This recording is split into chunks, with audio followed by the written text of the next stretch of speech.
Donc, dans le chapitre 12, il y a le fils de Salomon, Roboam, qui prend le trône. Puis, vous souvenez-vous, on a mentionné hier qu'il y avait 3 ennemis de Salomon, un au sud, un au nord, puis un à l'interne. Et puis, on a mentionné que celui au nord, il a probablement causé des problèmes économiques. Puis, Salomon, il avait accumulé beaucoup d'or, puis il ne faisait pas nécessairement profiter énormément le peuple de Dieu de l'Ancienne Alliance, Israël, de tout ça.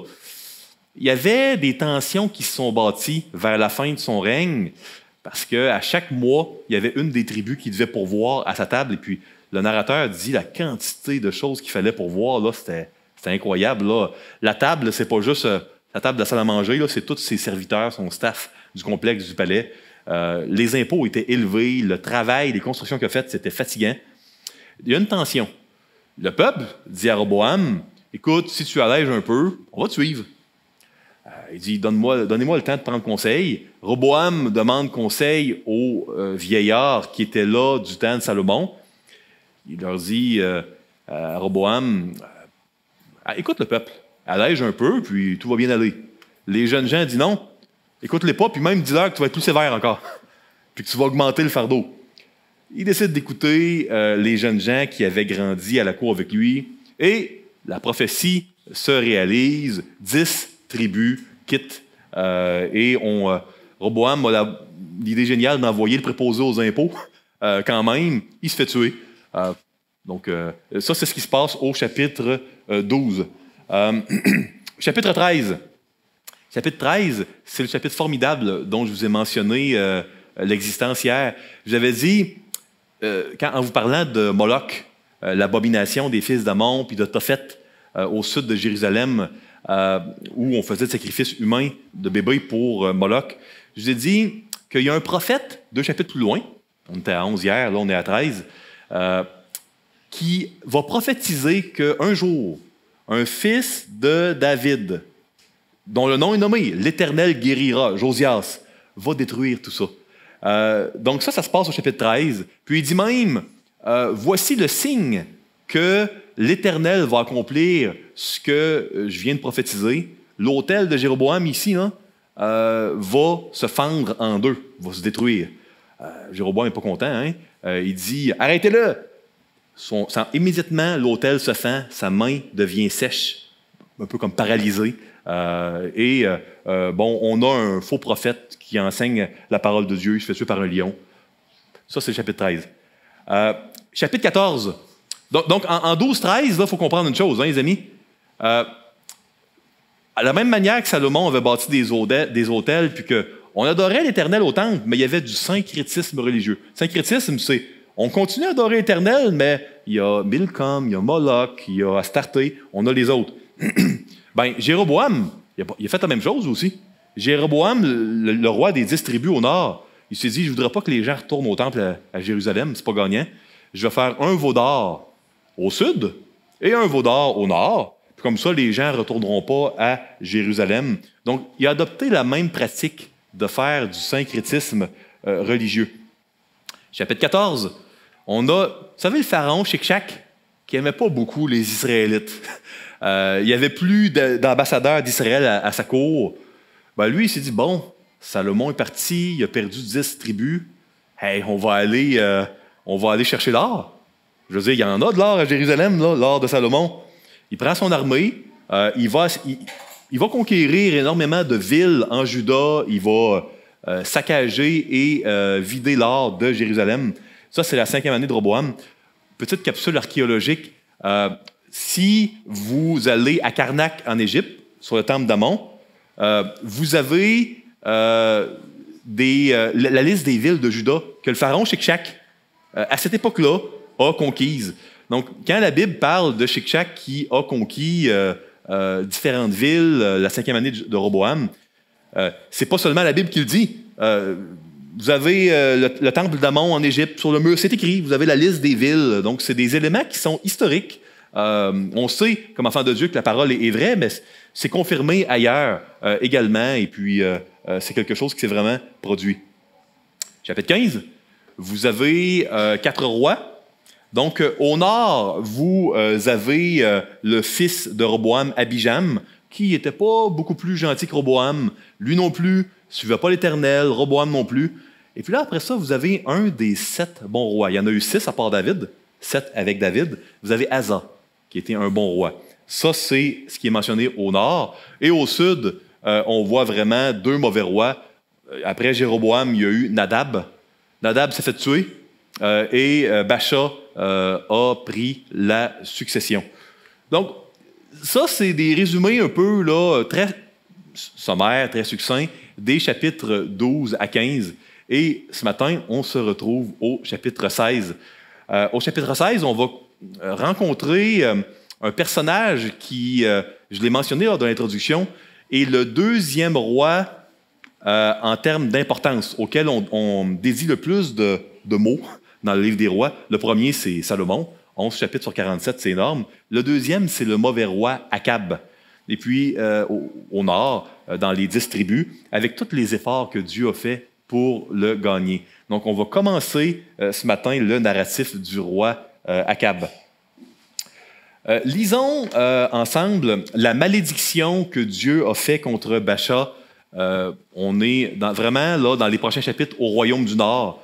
Les prochains chapitres, on va s'intéresser là, à ces 10 tribus-là au Nord et puis à un syncrétisme religieux où on sert l'Éternel et puis d'autres dieux qui va tranquillement laisser sa place pour plus du tout éternel, juste les autres dieux.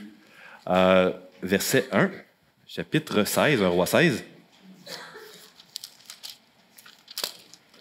La parole de l'Éternel fut ainsi adressée à Jéhu, fils de Hanani, contre Baasha.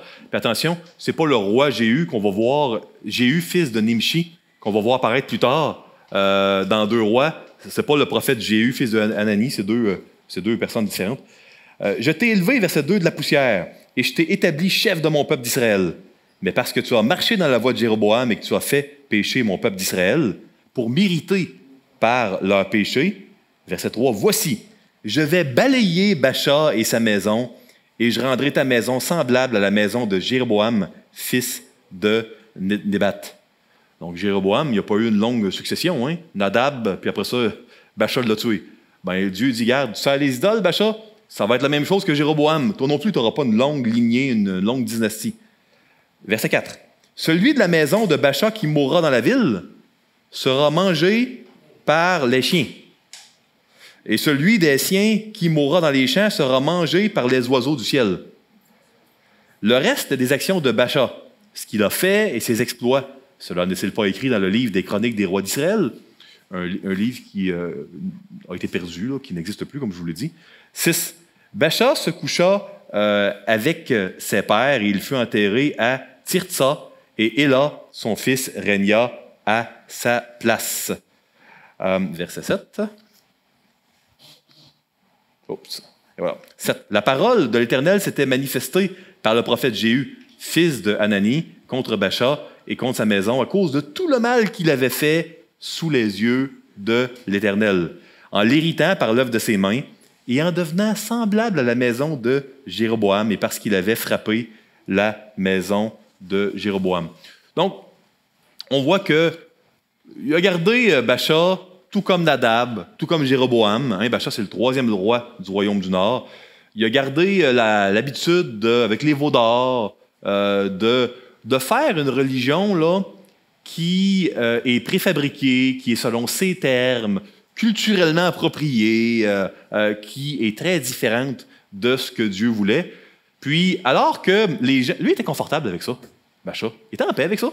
Puis le peuple était confortable avec ça. Mais ce n'est pas parce que le peuple est confortable que Dieu l'est. Dieu, alors que tous les gens sont bien là-dedans, Dieu était irrité.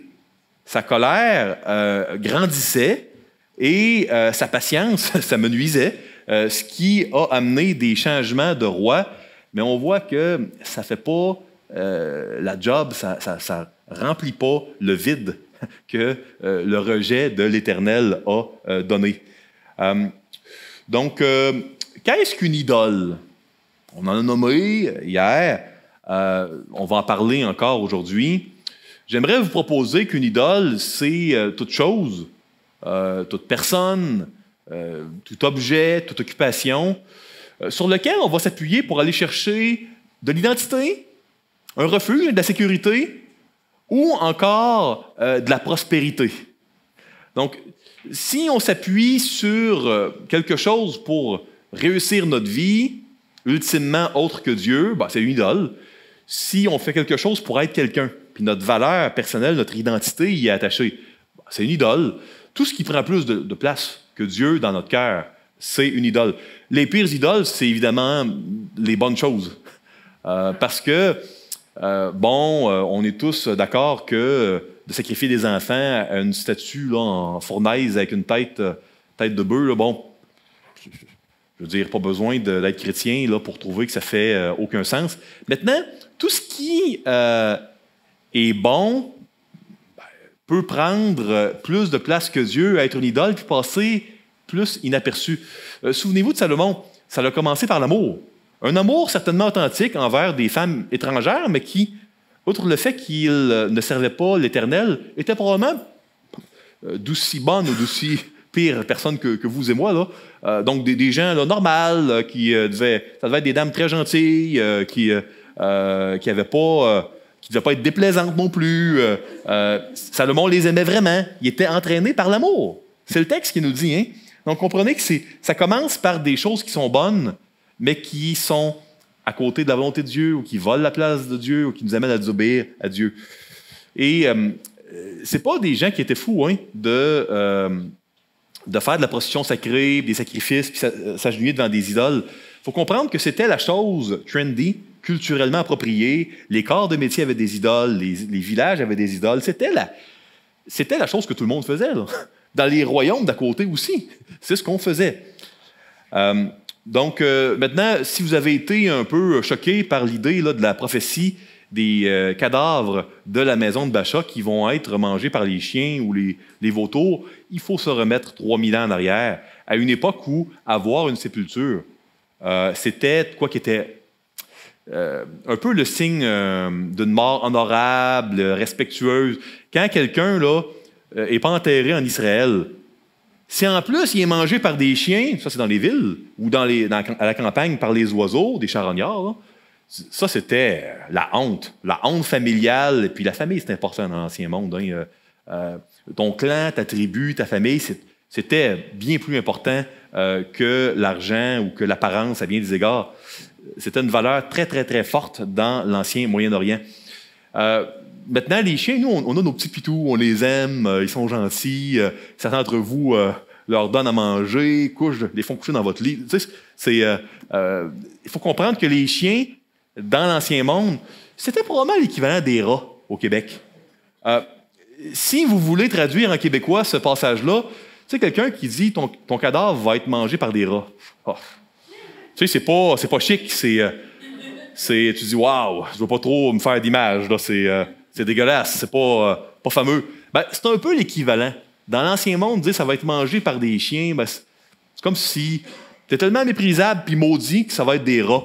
Les rats de ville, là, les rats de la ville de Montréal qui vont manger là, le cadavre. Tu sais, juste pour vous donner un peu le feel de ce qu'il disait.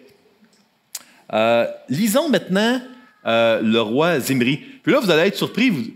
Zimri, il a régné juste 7 jours. Puis on en parle. Puis là, après ça, vous allez avoir Omri, un des plus grands rois du Royaume du Nord. Il y a eu 2 rois dans le Royaume du Nord qui ont eu beaucoup de succès humain, économiquement, militairement.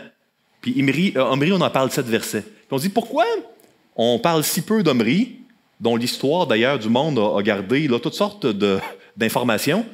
Puis, pourquoi on parle de Zimri? Souvenez-vous, Jérémie, ou le narrateur du livre des rois, écrit pour expliquer pourquoi ce projet de royaume-là de Dieu est arrivé à un échec. Il veut dire ce qui s'est passé aux générations futures en expliquant pourquoi ça n'a pas marché. Pour que les générations futures qui sont en Babylone en exil tirent des leçons. Donc pour lui, là, les succès militaires puis financiers, il les mentionne vitement en 1 ou 2 versets, mais c'est pas ça son but. Son but est bien plus important. Il ne veut pas que ce qui s'est passé, que les leçons qui ont été si coûteuses s'oublient. C'est pour ça que Jérémie écrit. C'est ce qui dirige les détails qui vont être mentionnés ou pas mentionnés. Zimri, donc j'ai appelé ça autopsie d'un échec, c'est une des 4 personnes dans la Bible qui s'est suicidée. Donc lisons l'histoire de Zimri dans les versets 8 à 20. La 26e année d'Asa, roi de Juda, Éla, fils de Bacha, régna sur Israël à Tirtsa. Il régna 2 ans. Son serviteur Zimri, chef de la moitié des chars, conspira contre lui. Ça, c'est la norme. Au nord, là, ils meurent quasiment tous assassinés par des conspirations ou une mort au combat. C'est très rare qu'il y ait une heureuse vieillesse au nord. Éla était à Tirtsa, buvant et s'enivrant dans la maison d'Artsa, chef de la maison du roi à Tirsa. Zimri entra, le frappa et le tua. C'est comme ça que ça marche au nord. La 27e année d'Asa, roi de Juda, et il régna à sa place. Lorsqu'il fut roi et qu'il fut assis sur son trône, il frappa toute la maison de Bacha. Il ne laissa échapper personne qui lui appartienne, ni parent ni ami. La loi de Moïse disait de jamais punir les enfants pour les fautes des parents, ce qu'on a respecté à différents moments au nord, au sud, à Juda. Au nord, ben, tu vas être sûr que le fils de celui que tu viens de tuer, quand il va être devenu grand, ben, il ne fera pas comme Hadad, puis il ne verra pas ton ennemi. Donc, on tue tout le monde, et puis c'est pas biblique. Yahweh, l'Éternel, ne voulait pas ça, mais pour être certain qu'on n'ait pas de vengeance dans 20 ans de quelqu'un qui va nous tuer, là, qui va nous planter un poignard dans le dos. Verset 12. Zimri détruisit toute la maison de Bacha selon la parole de l'Éternel, que l'Éternel avait dite contre Bacha par Jéhu le prophète, à cause de tous les péchés que Bacha et Éla, son fils, avaient commis et qu'il avait fait commettre à Israël, irritant par leurs idoles l'Éternel, le Dieu d'Israël.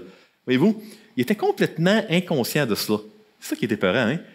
Vous allez le voir encore et encore dans le livre des rois, ils sont complètement confortables, ils ne voient pas de problème avec ce qu'ils font, hein? Mais on voit que de la perspective de Dieu, il est de plus en plus irrité. 14. Le reste des actions d'Éla et tout ce qu'il a fait, cela n'est-il pas écrit dans le livre des chroniques du roi d'Israël? Je continue pour couvrir Zimri, on a fait Éla. La 27e année d'Asa, roi de Juda, Zimri régna 7 jours à Tirsa. Le peuple campait contre Gibeton, qui appartenait aux Philistins, et le peuple qui campait a pris cette nouvelle. Zimri a conspiré et même il a tué le roi. Et ce jour-là, tout Israël établit dans le camp pour roi d'Israël Omri, chef de l'armée. Omri et tout Israël avec lui partirent pour Gibeton et ils assiégèrent Tirsa. Zimri, voyant que la ville était prise, se retira dans le palais de la maison du roi et brûla sur lui la maison du roi. Probablement qu'il ne voulait pas être pris prisonnier, parce qu'à cette époque-là, au royaume du Nord, regarde, ça ne sera pas chic ce qu'ils vont faire. Ils vont torturer, peut-être même prendre ton cadavre et puis faire toutes sortes de choses terribles avec ça. On va, tant qu'à ça, il est mort. Il a vécu selon ses termes, il a servi des dieux selon ses termes et il est mort selon ses termes. Mais tout ça, c'est fait sous la souveraineté de Dieu qui, dans le fond, il l'a laissé s'autodétruire. Hein. Puis c'est ce qui se passe. Hein. La malédiction, quand Dieu maudit, hein, il t'avertit de l'autodestruction qui se produit quand on ne suit pas Dieu. Hein. Fait que, verset 19.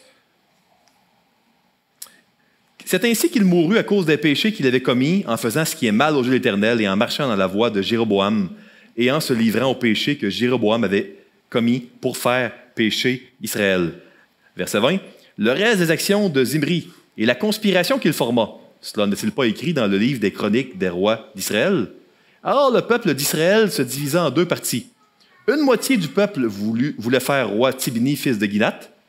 Écoutez bien ça. Et l'autre moitié était pour Omri.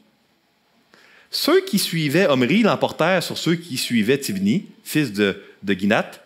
Tibni mourut et Omri régna. Puis là, vous allez voir au verset suivant, au verset 23, que c'est la 31e année d'Asa que Omri a régné. Puis tu vois que Zimri, il a régné 7 jours, la 27e année d'Asa au verset 15. Fait que ceux qui s'intéressent aux dates, ça veut dire que si vraiment Zimri est mort la 27e année, puis Omri a pris le trône le 31e, ça veut dire qu'il y a eu 4 ans de guerre civile, où ils se sont chicanés avec Omri d'un bord puis Tibni de l'autre. Donc, vraiment, là, on voit le chaos, l'instabilité que les péchés des enfants d'Israël ont causé. Je vous ai mis ici une version hébraïque très littérale. Peut-être qu'il y en a qui connaissent la version Samuel-Cahen. Ça, c'est la version de l'Ancien Testament de la Société juive canadienne. Donc, si vous allez dans une synagogue, vous allez probablement avoir une version Cahen, très littérale. Le verset 16, le chapitre 16, verset 11, que je vous ai lu, moi, je vous ai dit, Louis II dit, lorsqu'il fut roi, là, Zimri, il frappa toute la maison de Bacha. Ça, c'est comment Louis II dit, il ne laissera personne qui lui appartienne. La version littérale, si on le lisait en hébreu ou si vous prenez la version Cahen, il ne laissa pas un être urinant contre le mur. C'est très littéral, ni parent ni ami. Donc, vous savez, il voulait être certain, Zimri, qu'un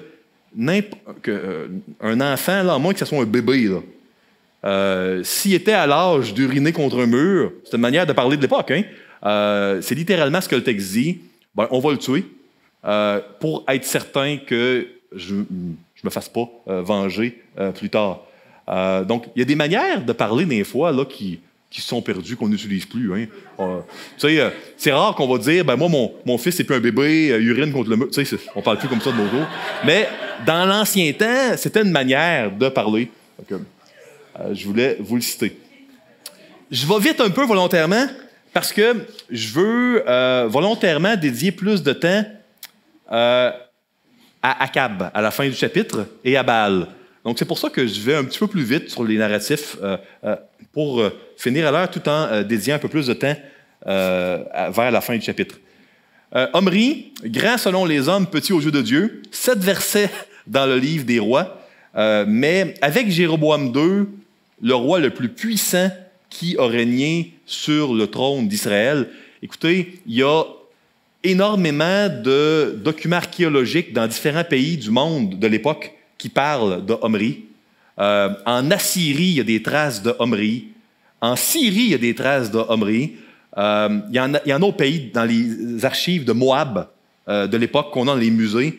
Donc, Omri était un roi qui a eu un grand prestige, une grande notoriété, beaucoup de succès dans ses guerres. Lisons les 7 versets de la Bible ici, si j'exclus les chroniques, là, sur Omri. Verset 21. Oups, excusez-moi.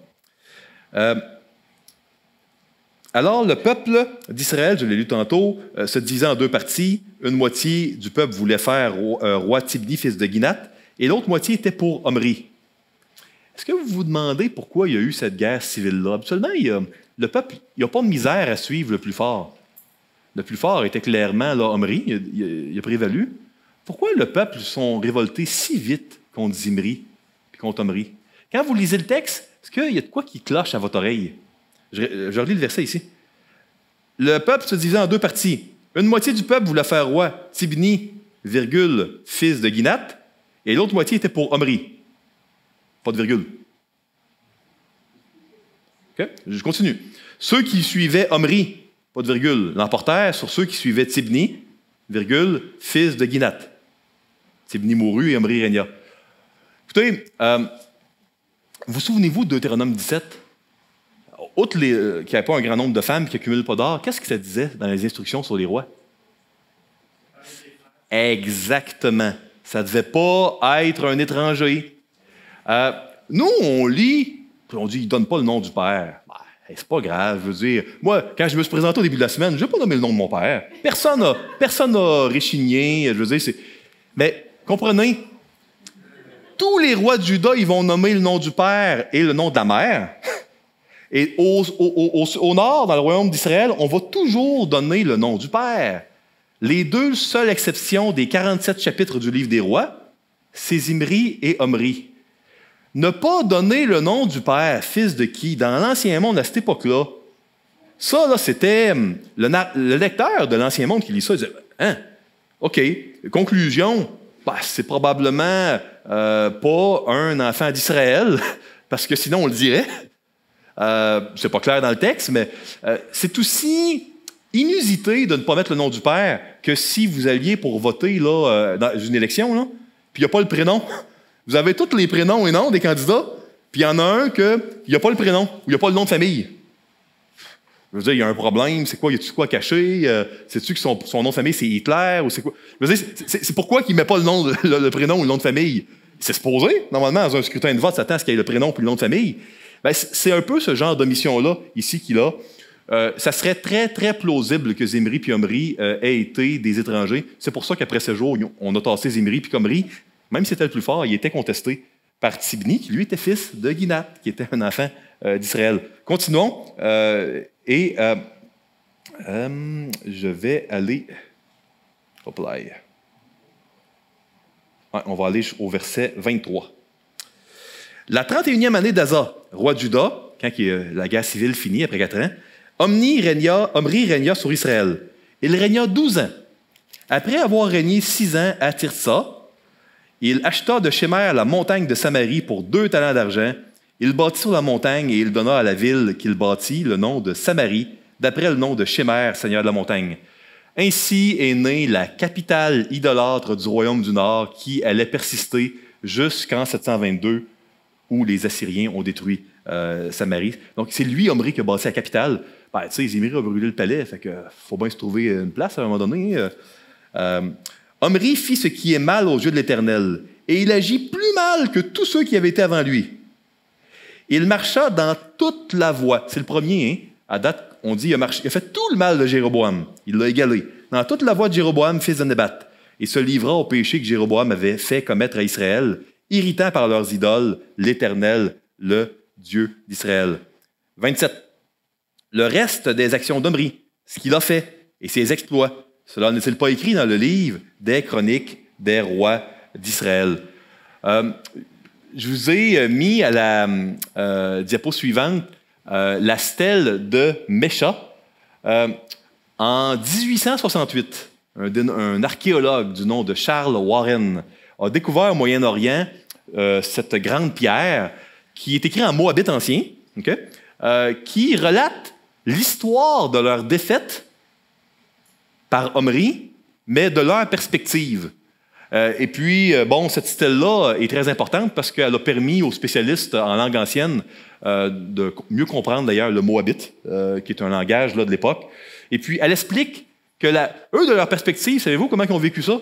Quand Omri a gagné dans ses guerres contre eux, ils ont écrit là, sur la stèle, c'est parce que notre Dieu Kémosh, tu sais, l'abomination de Moab, Kémosh n'était pas content après nous. Il est en colère, puis c'est pour ça qu'il a permis à Omri de gagner. Puis la stèle, elle parle de victoire contre Moab de Omri et de son fils Akab. Si Omri a été le premier à ce que le narrateur dise, il a fait tous les péchés de Jéroboam, Akab, lui, il va le dépasser, son père. Le narrateur va dire il a fait pire que Jéroboam. Ça, c'est celui à qui on va s'intéresser jusqu'à la fin de la semaine, le roi Akab. Personnage très intéressant. Donc, on voit vraiment toutes sortes d'informations sur les données de l'époque. Vraiment, c'est pas des légendes, ça, qu'il n'y a pas aucune trace ailleurs. Puis c'est pas comme si on n'avait pas entendu parler ailleurs dans le monde de Omri, de Salomon, de David, et puis de tout ce qui s'est passé, de Shikshak. Tout ça, ce qu'on lit ici, hein, ce sont des choses qui se sont vraiment produites et qui ont laissé des traces ailleurs, des traces qui sont vérifiables. Cette pierre-là est au Louvre, à Paris. Elle est traduite, on peut y lire les informations qui y sont inscrites. Je vous donne une citation ici de la stèle. « Omri a humilié Moab longtemps et a occupé le pays de Médéba. » Ça, c'est à 20 km de la mer. Là. Israël y a habité jusqu'à l'époque du petit-fils d'Omri, 40 ans. Il y a d'autres portions de la stèle de Mesha qui parlent de toutes les fortifications que Omri a faites dans les territoires là, de la tribu de Gad et puis tout le territoire qu'il a gagné. Donc, c'est quand même intéressant de savoir ces traces-là archéologiques là, de l'histoire biblique qui nous est rapportée dans les Écritures. Ici, on a comme information que Omri, il a fait une alliance avec la Phénicie, qui était au nord, du royaume du Nord. Puis la bonne manière de faire une alliance, c'était quoi? Tu maries la fille du roi ou tu la donnes à ton fils pour qu'il la marie. C'est le genre de choses-là qu'on fait pour faire une alliance. Il y avait un fils, Omri, qui s'appelait Akab. Puis il s'est dit, « Hey, Le roi Ed-Baal, bonne manière de s'allier, il y a une petite fille, Jézabel. Bon, on va la donner Jézabel comme femme à mon fils. Et puis ça a été le début d'un vrai cancer. Autant pour le nord puis le sud, si vous croyez que les femmes de Salomon qui ne servaient pas éternel ont causé des problèmes, vous n'avez rien vu. Jézabel, puis elle a eu une petite fille, Jézabel, qui s'appelait Athalie. Ça, là, il va y avoir des problèmes. Ça va être incroyable. Je termine le chapitre ici en vous donnant quelques informations. J'ai intitulé la fin du chapitre « Akab, le summum du mal ». Verset 28. Omri se coucha avec ses pères et il fut enterré à Samarie, et Akab, son fils, régna à sa place. Akab, fils d'Omri, régna sur Israël la 38e année d'Asa, roi de Juda. Akab, fils d'Omri, régna 22 ans sur Israël à Samarie. Akab, fils d'Omri, fit ce qui est mal aux yeux de l'Éternel, plus que tous ceux qui avaient été avant lui. 31. Et comme si c'était pour lui peu de choses de se livrer au péché de Jéroboam, fils de Nébat, là on voit, le narrateur, il va dire c'est quoi le summum du mal qu'il a fait. Tu dis qu'est-ce qu'il va faire? Il a tué quelqu'un? Et il prie pour femme Jézabel. Le narrateur dit que, comme si c'était peu de choses, tous les péchés qu'il a fait, en plus, il a rajouté d'avoir pris Jézabel, fille d'Ed-Baal, roi des Sidoniens, et il alla servir Baal et se prosterner devant lui. 32. Il éleva un autel à Baal dans la maison de Baal qu'il bâtit à Samarie, et il fit une idole d'Astarté. Akab fit plus encore que tous les rois d'Israël qui avaient été avant lui pour hériter l'Éternel, le Dieu d'Israël. Puis là, on peut se demander, OK, c'est quoi le problème? Il y en avait des idoles en Israël. Parce que le problème est le suivant. Jéroboam, Zimri, Omri, ces gens-là, ils ne suivaient pas l'Éternel, puis il y avait toutes sortes d'idoles, mais ils n'étaient pas en train de vouloir dire on interdit le culte à l'Éternel. C'était juste du syncrétisme religieux. Akab, surtout Jézabel, qui était une fervente, vraiment adoratrice de Baal, eux, ils ont voulu faire de Baal la religion nationale. Donc, premièrement, ils ont bâti un temple à Baal parce qu'on sait par la stèle de Mécha et des écrits là, que Baal, dans la mythologie cananéenne, pour qu'il y ait de la puissance, il fallait qu'il y ait un temple. C'est comme ça qu'il faut avoir du pouvoir. Donc, ils ont bâti un temple à Baal et puis ils ont interdit, puis ils ont cherché vraiment à enlever le culte à l'Éternel. C'est ça qu'il a fait pour aller plus loin. Maintenant, moi, je vous ai parlé de 4 dieux, mais je ne vais pas parler de Baal encore. Laissez-moi vous parler un peu de Baal, parce qu'on va en parler durant les 4 prochains chapitres, et l'histoire a gardé vraiment énormément de traces de Baal. Baal, c'était son titre, un peu comme Seigneur, et puis Hadad était son nom propre, un peu comme Yahweh, comme l'Éternel. Donc, il y a d'autres écrits également, comme le Rachamra. Ça, c'est des écrits de la ville d'Ugarit qui a été retrouvée dans la Syrie du Nord. C'est une ville-État où il y a énormément d'écrits qui ont été retrouvés. Baal, c'était le dieu de la pluie. Lui, Baal, sa voix, c'était le tonnerre. Son arme, c'était les éclairs. Donc, il pouvait détruire par les tempêtes, et puis il pouvait vraiment faire beaucoup de bien par la pluie. Quand tu vis dans le désert au Moyen-Orient, la pluie, c'est très important. Puis ça fait la différence entre la vie et la mort. Il y avait un peu de prostitution sacrée. Baal tenait à être adoré avec d'autres déesses, donc avec la déesse Tanit, Anat, Akhéra, Astarté. Puis, il y avait de la prostitution sacrée, beaucoup de sacrifices, et c'était le dieu que Jézabel et Akab servaient. Il est souvent représenté avec une tête de taureau, puis avec un éclair dans sa main. Vous voyez ici, peut-être un genre d'éclair qui est dans sa main. Fait que ça, c'est Baal. Et puis, vous avez un autre ici avec un genre de bâton, là, de marteau. Là. Vous avez une autre image de Baal ici. Écoutez, vous avez ici la déesse Tanit, qui était une des déesses qu'il fallait que tu adores quand tu adorais Baal, puis il y avait de la prostitution sacrée. Quand tu donnais de l'argent, puis tu faisais un culte en couchant là, avec le prêtre ou la prêtresse, il y avait des endroits où c'était des relations homosexuelles, d'autres hétérosexuelles, ça dépendait des cérémonies. C'est comme si ça faisait bouger le dieu, ça le motivait, ça attirait son attention pour qu'il bouge. Puis si ça ne fonctionnait pas, tu pouvais aller jusqu'à te faire des coupures, des incisions. On va le voir d'ailleurs ce soir, au chapitre 18. Ça aussi, c'est une autre chose que si insensible à l'argent, puis à la procession sacrée, pour au sacrifice, last step, tu peux te mettre à te couper. Puis là, dans un effort d'attirer son attention. Vous avez ici un autre statue de Baal, cette fois-ci avec sa petite barbe pointue. Intéressant, ça, il faut que je vous dise ça. Et j'achève ici dans 6 minutes, à peu près. Baal, rattaché à son culte, il y avait une vision du monde. Ça, c'est important de réaliser ça.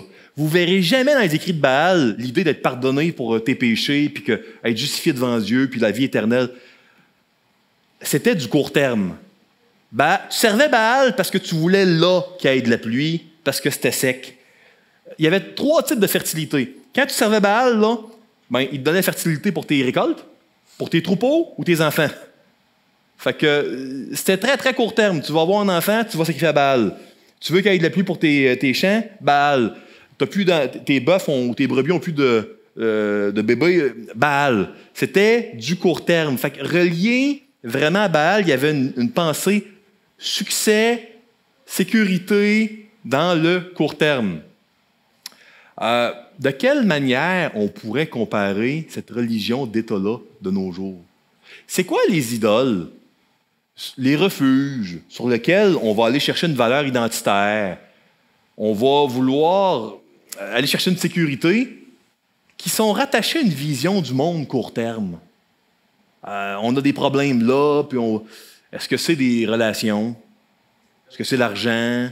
Est-ce que c'est les médias sociaux? Est-ce que c'est le respect des autres? Est-ce que c'est la justice? Avoir justice personnelle. Ça ne parle pas de la justice de Dieu ici. Est-ce que c'est ma justice personnelle? Vous savez, avant de lancer la pierre, on doit comprendre que c'est pas d'hier que la vision du monde court terme, d'avoir des refuges, puis d'être centré sur je dirige ma vie, même si je vais m'autodétruire, versus Dieu qui dit non, fais-moi confiance, puis il y a une big picture, puis je vais prendre soin de toi. C'est pas d'hier. Ça, c'est les étables de Akab qui ont été retrouvées à Megiddo. Là. C'était probablement des entrepôts, mais ça a été retrouvé là, également. Là. Donc, Akab a vraiment existé. Il y a plein de textes qui en parlent, pas seulement en Israël, dans plein d'autres pays du monde, dans toutes sortes de musées partout dans le monde. Écoutez, c'est indéniable. Hein? Toutes ces histoires-là, c'est indéniable, l'historicité de tout ça. C'est partout dans le monde qu'il y a des pièces archéologiques. Là, je termine avec un marqueur important. OK? Je termine avec ça. Un verset. De son temps, Hiel de Béthel bâtit Jéricho. Il en jeta les fondements au prix d'Abiram, son premier-né, il en posa les portes au prix de Ségub, son plus jeune fils, selon la parole que l'Éternel avait dite par Josué, fils de Nun. Là, tu te dis, c'est quoi le rapport? Écoute, on parlait des rois. Là, tu reviens à Josué, ils ont bâti Jéricho, so what? C'est quoi le problème? Pourquoi, là, out of the blue, le narrateur se met à dire ça? Revenons à ce que, après la conquête de Jéricho, Josué avait dit. OK? Ce fut alors que Josué jura, quand les murs sont écroulés, 7 jours de temps, les trompettes, vous vous souvenez, bon. Maudit soit devant l'Éternel l'homme qui se lèvera pour rebâtir cette ville de Jéricho. Il en jettera les fondements au prix de son premier-né, et il en posera les portes au prix de son plus jeune fils. L'Éternel fut avec Josué, dont la renommée se répandit dans tout le pays. Donc, pourquoi c'est dit là? Je veux bien croire que c'est arrivé, mais quel est le but dans un narrateur intentionnel? C'est quoi le message qu'il veut passer? Il faut comprendre que, je répète, les malédictions, c'est souvent des avertissements d'autodestruction. Il y avait à l'époque de Jéricho, dans la culture cananéenne que Dieu avait rasé, des sacrifices de fondation. Nous, c'est une bouteille de champagne sur le bateau que tu casses habituellement pour inaugurer. Dans l'Ancien Monde, souvent, tu allais sacrifier chez les Cananéens, ton premier fils quand tu poses les fondations de la ville. Puis à l'inauguration, ensuite, quand tu poses les portes, c'est ton deuxième.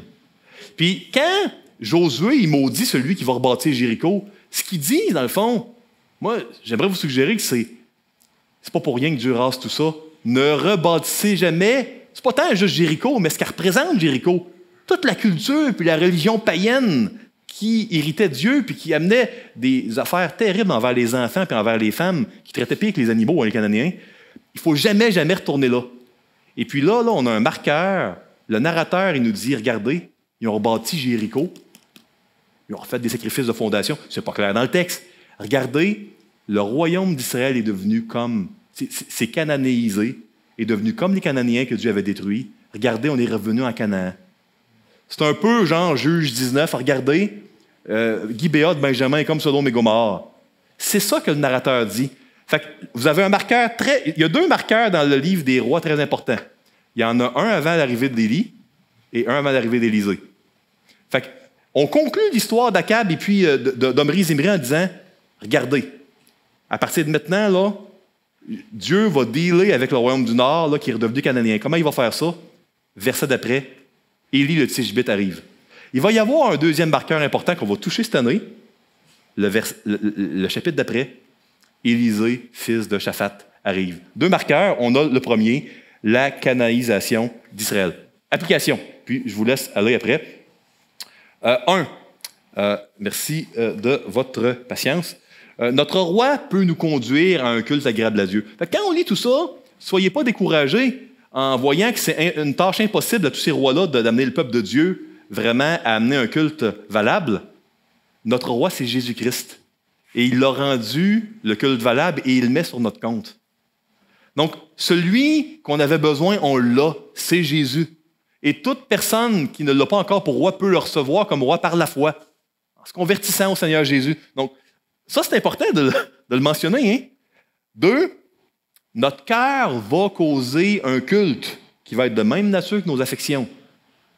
C'est un avertissement à être prudent par rapport aux choses qui prennent toute la place dans notre cœur, qui dirigent notre agenda, notre temps, notre argent, qui vont nous amener à faire des compromis face aux éléments qui vont nous amener à aimer Dieu. Ce qui nous amène à aimer Dieu, c'est de louer, lire la Bible, aller à l'Église, des choses comme ça. Toutes les choses qui ne sont pas nécessairement des péchés, mais qui prennent la place dans notre cœur de ces affections-là, sont très dangereuses.